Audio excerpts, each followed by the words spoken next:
The festival. I was far from home, and the spell of the eastern sea was upon me. In the twilight, I heard it pounding on the rocks, and I knew it lay just over the hill where the twisting willows writhed against the clearing sky and the first stars of evening. And because my fathers had called me to the old town beyond, I pushed on through the shallow, new-fallen snow along the road that soared lonely up to where Aldebaran twinkled among the trees, on toward the very ancient town I had never seen but often dreamed of. It was the Yuletide, that men call Christmas, though they know in their hearts it is older than Bethlehem and Babylon, older than Memphis and mankind. It was the Yuletide, and I had come at last to the ancient sea town where my people had dwelt and kept festival in the elder time when festival was forbidden, where also they had commanded their sons to keep festival once every century, that the memory of primal secrets might not be forgotten. Mine were an old people, and were old even when this land was settled 300 years before. And they were strange because they had come as dark, furtive folk from opiate southern gardens of orchids, and spoken another tongue before they learnt the tongue of the blue-eyed fishers. And now they were scattered, and shared only the rituals of mysteries that none living could understand. I was the only one who came back that night to the old fishing town as legend bade, for only the poor and the lonely remember. Then beyond the hill's crest, I saw Kingsport, outspread frostily in the gloaming. Snowy Kingsport, with its ancient vanes and steeples, ridge poles and chimney pots, wharves and small bridges, willow trees and graveyards, endless labyrinths of steep, narrow, crooked streets, and dizzy, church-crowned central peak that time durst not touch.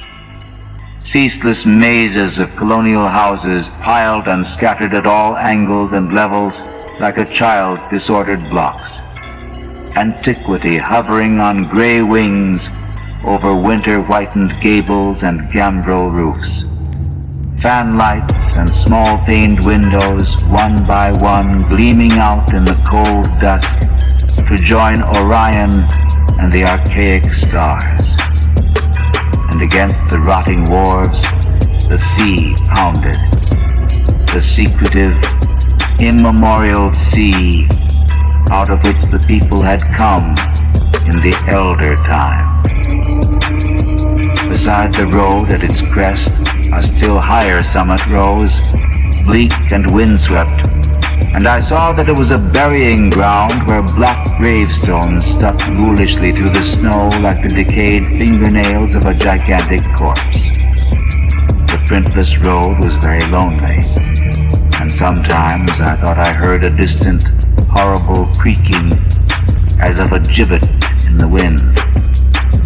They had hanged 4 kinsmen of mine for witchcraft in 1692, but I did not know just where.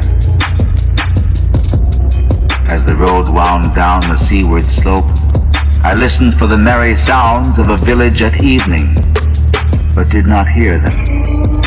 Then I thought of the season, and felt that these old Puritan folk might well have Christmas customs strange to me, and full of silent hearthside prayer. So after that, I did not listen for merriment or look for wayfarers, but kept on down past the hushed, lighted farmhouses and shadowy stone walls to where the signs of ancient shops and sea taverns creaked in the salt breeze, and the grotesque knockers of pillared doorways glistened along deserted, unpaved lanes in the light of little curtained windows. I had seen maps of the town and knew where to find the home of my people, was told that I should be known and welcome, for village legend lives long. So I hastened through back street to Circle Court, and across the fresh snow on the one full flagstone pavement in the town to where Green Lane leads off behind the market house. The old maps still held good, and I had no trouble. Though at Arkham, they must have lied when they said the trolleys ran to this place, since I saw not a wire overhead. Snow would have hid the rails in any case. I was glad I had chosen to walk, for the white village had seemed very beautiful from the hill. And now I was eager to knock at the door of my people, the 7th house on the left in Green Lane, with an ancient peaked roof and jutting second story, all built before 1650. There were lights inside the house when I came upon it, and I saw from the diamond window panes that it must have been kept very close to its antique state. The upper part overhung the narrow, grass-grown street, and nearly met the overhanging part of the house opposite, so that I was almost in a tunnel, with the low stone doorstep wholly free from snow. There was no sidewalk, but many houses had high doors reached by double flights of steps with iron railings. It was an odd scene, and because I was strange to New England, I had never known its like before. Though it pleased me, I would have relished it better if there had been footprints in the snow, and people in the streets, and a few windows without drawn curtains. When I sounded the archaic iron knocker, I was half afraid. Some fear had been gathering in me, perhaps because of the strangeness of my heritage, and the bleakness of the evening, and the queerness of the silence in that aged town of curious customs. And when my knock was answered, I was fully afraid, because I had not heard any footsteps before the door creaked open. But I was not afraid long, for the gowned, slippered old man in the doorway had a bland face that reassured me. And though he made signs that he was dumb, he wrote a quaint and ancient welcome with the stylus and wax tablet he carried. He beckoned me into a low, candlelit room with massive exposed rafters and dark, stiff, sparse furniture of the 17th century. The past was vivid there, for not an attribute was missing. There was a cavernous fireplace and a spinning wheel at which a bent old woman in loose wrapper and deep poke bonnet sat back toward me, silently spinning despite the festive season. An indefinite dampness seemed upon the place, and I marveled that no fire should be blazing. The high-backed settle faced the row of curtained windows at the left, and seemed to be occupied, though I was not sure. I did not like everything about what I saw, and felt again the fear I had had. This fear grew stronger from what had before lessened it, for the more I looked at the old man's bland face, the more its very blandness terrified me. The eyes never moved, and the skin was too like wax. Finally, I was sure it was not a face at all, but a fiendishly cunning mask. But the flabby hands, curiously gloved, wrote genially on the tablet and told me I must wait a while before I could be led to the place of festival. Pointing to a chair, table, and pile of books, the old man now left the room. And when I sat down to read, I saw that the books were hoary and moldy, and that they included old Morrister's wild Marvels of Science, the terrible Sadducismus Triumphatus of Joseph Glanville, published in 1681, the shocking Daimonolatreia of Remigius, printed in 1595 at Lyon, and worst of all, the unmentionable Necronomicon of the mad Arab Abdul al-Hazred in Olaus Wormius' forbidden Latin translation. A book which I had never seen, but of which I had heard monstrous things whispered. No one spoke to me, but I could hear the creaking of signs in the wind outside, and the whir of the wheel as the bonneted old woman continued her silent spinning. I thought the room and the books and the people very morbid and disquieting. But because an old tradition of my father's had summoned me to strange feastings, I resolved to expect queer things. So I tried to read, and soon became tremblingly absorbed by something I found in that accursed Necronomicon, a thought and a legend too hideous for sanity or consciousness. But I disliked it when I fancied I heard the closing of one of the windows that the settle faced, as if it had been stealthily opened. It had seemed to follow a whirring that was not of the old woman's spinning wheel. This was not much, though, for the old woman was spinning very hard, and the aged clock had been striking. After that, I lost the feeling that there were persons on the settle, and was reading intently and shudderingly when the old man came back, booted and dressed in a loose antique costume, and sat down on that very bench, so that I could not see him. It was certainly nervous waiting, and the blasphemous book in my hands made it doubly so.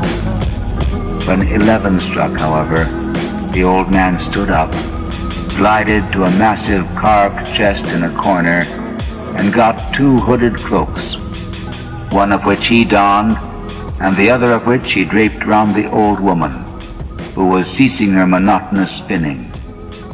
Then they both started for the outer door, the woman lamely creeping, and the old man, after picking up the very book I had been reading, beckoning me as he drew his hood over that unmoving face, or mask. We went out into the moonless and tortuous network of that incredibly ancient town. Went out as the lights in the curtained windows disappeared one by one, and the dog star leered at the throng of cowled, cloaked figures that poured silently from every doorway and formed monstrous processions up this street and that, past the creaking signs and antediluvian gables, the thatched roofs and diamond-paned windows, threading precipitous lanes where decaying houses overlapped and crumbled together, gliding across open courts and churchyards where the bobbing lanthorns made eldritch drunken constellations. Amid these hushed throngs, I followed my voiceless guides, jostled by elbows that seemed preternaturally soft, and pressed by chests and stomachs that seemed abnormally pulpy, but seeing never a face and hearing never a word. Up, the eerie columns slithered, and I saw that all the travelers were converging as they flowed near a sort of focus of crazy alleys at the top of a high hill in the center of the town, where perched a great white church. I had seen it from the road's crest when I looked at Kingsport in the new dusk, and it had made me shiver, because Aldebaran had seemed to balance itself a moment on the ghostly spire. There was an open space around the church, partly a churchyard with spectral shafts, and partly a half-paved square swept nearly bare of snow by the wind, and lined with unwholesomely archaic houses having peaked roofs and overhanging gables. Death fires danced over the tombs, revealing gruesome vistas, though queerly failing to cast any shadows. Past the churchyard, where there were no houses, I could see over the hill's summit and watch the glimmer of stars on the harbor, though the town was invisible in the dark. Only once in a while, a lanthorn bobbed horribly through serpentine alleys on its way to overtake the throng that was now slipping speechlessly into the church. I waited till the crowd had oozed into the black doorway, until all the stragglers had followed. The old man was pulling at my sleeve, but I was determined to be the last. Then I finally went, the sinister man and the old spinning woman before me. Crossing the threshold into that swarming temple of unknown darkness, I turned once to look at the outside world as the churchyard phosphorescence cast a sickly glow on the hilltop pavement. And as I did so, I shuddered. For though the wind had not left much snow, a few patches did remain on the path near the door, and in that fleeting backward look, it seemed to my troubled eyes that they bore no mark of passing feet, not even mine.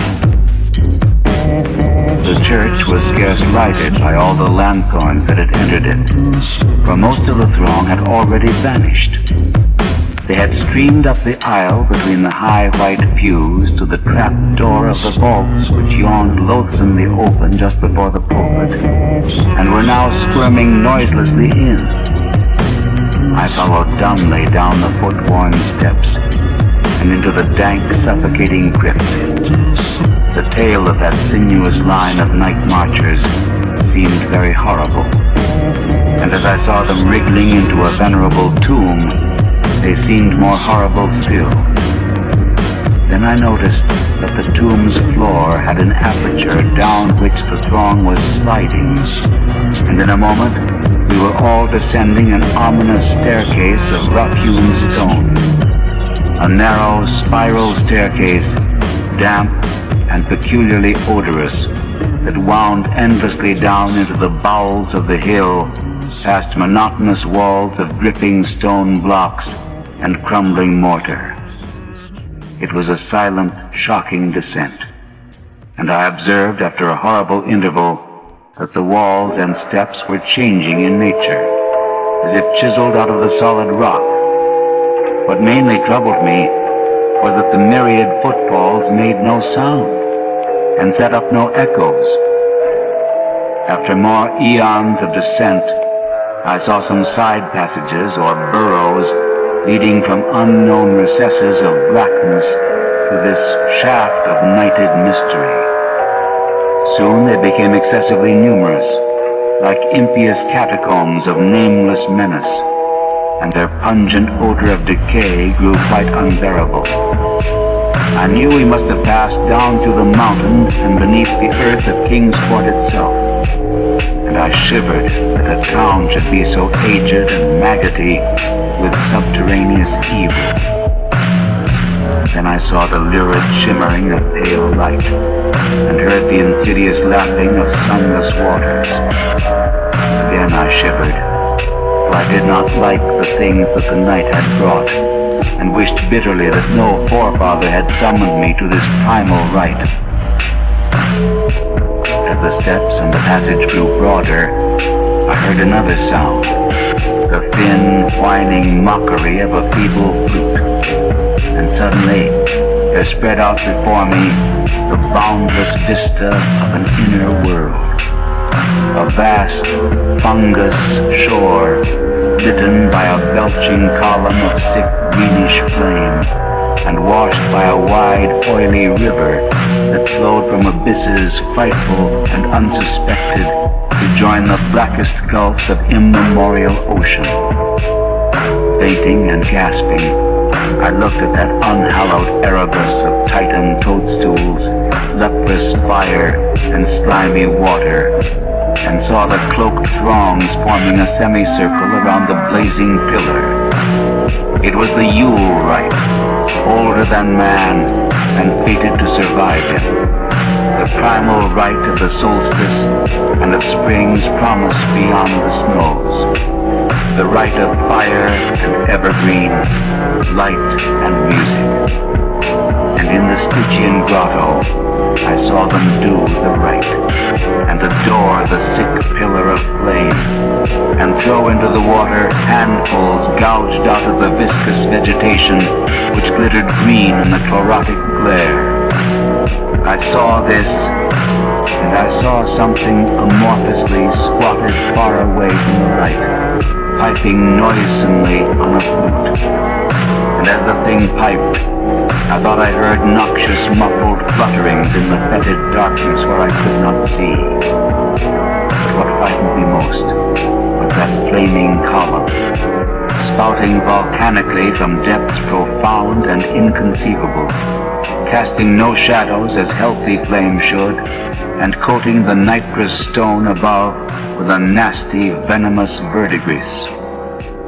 For in all that seething combustion, no warmth lay, but only the clamminess of death and corruption.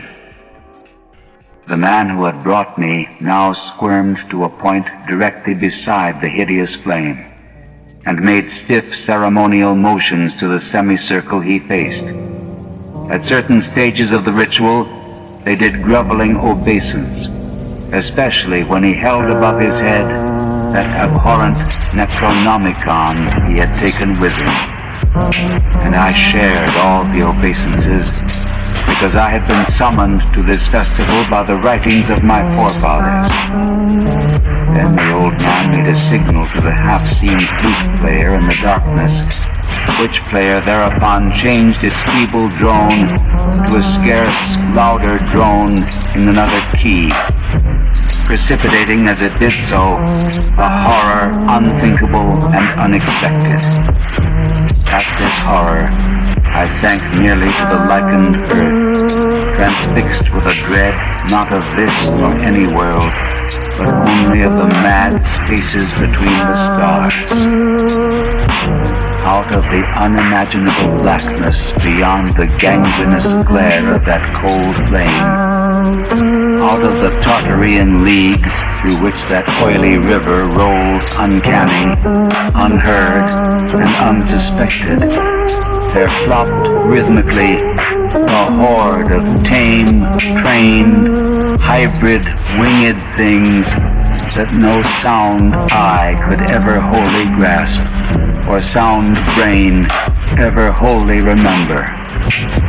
They were not altogether crows, nor moles, nor buzzards, nor ants, nor vampire bats, nor decomposed human beings, but something I cannot and must not recall. They flopped limply along, half with their webbed feet and half with their membranous wings, and as they reached the throng of celebrants, the cowled figures seized and mounted them, and rode off one by one along the reaches of that unlighted river into pits and galleries of panic, where poison springs feed frightful and undiscoverable cataracts. The old spinning woman had gone with the throng, and the old man remained only because I had refused when he motioned me to seize an animal and ride like the rest. I saw when I staggered to my feet that the amorphous flute player had rolled out of sight, but that two of the beasts were patiently standing by. As I hung back, the old man produced his stylus and tablet and wrote that he was the true deputy of my fathers who had founded the Yule worship in this ancient place, and that it had been decreed I should come back, and that the most secret mysteries were yet to be performed. He wrote this in a very ancient hand, and when I still hesitated, he pulled from his loose robe a seal ring and a watch, both with my family arms, to prove that he was what he said. But it was a hideous proof, because I knew from old papers that that watch had been buried with my great-great-great-grandfather in 1698. Presently, the old man drew back his hood and pointed to the family resemblance in his face, but I only shuddered, because I was sure that the face was merely a devilish waxen mask. The flopping animals were now scratching restlessly at the lichens, and I saw that the old man was nearly as restless himself. When one of the things began to waddle and edge away, he turned quickly to stop it, so that the suddenness of his motion dislodged the waxen mask from what should have been his head. And then, because that nightmare's position barred me from the stone staircase down which we had come, I flung myself into the oily underground river that bubbled somewhere to the caves of the sea. Flung myself into that putrescent juice of earth's inner horrors before the madness of my screams could bring down upon me all the charnel legions these pest gulfs might conceal. At the hospital, they told me I had been found half frozen in Kingsport Harbor at dawn, clinging to the drifting spar that accident sent to save me. They told me I had taken the wrong fork of the hill road the night before and fallen over the cliffs at Orange Point, a thing they deduced from prints found in the snow. There was nothing I could say, because everything was wrong. Everything was wrong, with the broad window showing a sea of roofs, in which only about 1 in 5 was ancient, and the sound of trolleys and motors in the streets below. They insisted that this was Kingsport, and I could not deny it. When I went delirious at hearing that the hospital stood near the old churchyard on Central Hill, they sent me to St. Mary's Hospital in Arkham, where I could have better care. I liked it there, for the doctors were broad-minded, and even lent me their influence in obtaining the carefully sheltered copy of Alhazred's objectionable Necronomicon from the library of Miskatonic University. They said something about a psychosis, and agreed I had better get any harassing obsessions off my mind. So I read again that hideous chapter, and shuddered doubly, because it was indeed not new to me. I had seen it before. Let footprints tell what they might. And where it was I had seen it were best forgotten. There was no one in waking hours who could remind me of it, but my dreams are filled with terror because of phrases I dare not quote. I dare quote only one paragraph, put into such English as I can make from the awkward low Latin. The nethermost caverns, wrote the mad Arab, are not for the fathoming of eyes that see, for their marvels are strange and terrific. Cursed the ground where dead thoughts live new and oddly bodied, and evil the mind that is held by no head. Wisely did Ibn Shakabau say, that happy is the tomb where no wizard hath lain, and happy the town at night whose wizards are all ashes. For it is of old rumor that the soul of the devil bought hastes not from his charnel clay, but bats and instructs the very worm that gnaws, till out of corruption horrid life springs, and the dull scavengers of earth wax crafty to vex it, and swell monstrous to plague it. Great holes secretly are digged where earth's pores ought to suffice, and things have learnt to walk that ought to crawl.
Oh, hello. I didn't see you come in there. What am I reading, you ask?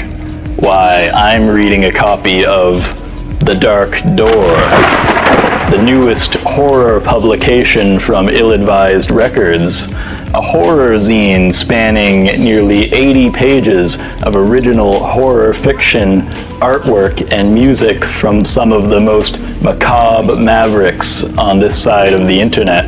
We've scoured the internet for some of the most talented creators and put together a truly grim tome. Styled after 70s black and white horror zines, you will find these pages crammed with the darkest fantasy, the most grisly beats, and beautifully twisted artwork. On top of that, you will find QR code links, which will direct you to a series of mixes and albums which will suit your reading experience and get you in that mood. This is a fantastic collection of curated material, printed in a high-quality tome fit for collectors, but set at a price that is accessible to nearly anybody. Our intention is to spread horror as far and wide as possible. Pour yourself a drink, sit down by the fire, try to ignore the sounds of rain and thunder and heavy breathing coming from outside, and lose yourself in the fiction of The Dark Door. Once you've stepped through the dark door, there is no coming back.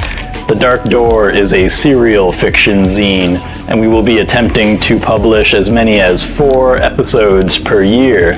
Visit our shop at illadvisedrecords.com to pick up your physical or digital copy of the zine, or even subscribe to the next 4 issues delivered to your door, all for one price. You can pick up your copy of the zine for $10 or subscribe to the next 4 issues for a discounted rate of $35.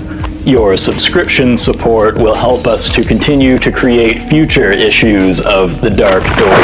So if you would like to see this series continue long into the future, consider committing to the next 4 issues so that we can get a better idea of how many people are looking forward to the next copy of The Dark Door. We will be considering submissions on an ongoing basis, so there is no deadline. Submit your art and fiction below, and it could be considered for any future issue of The Dark Door. Help carry on the long and grim legacy of horror zines. Pick up your copy of The Dark Door today.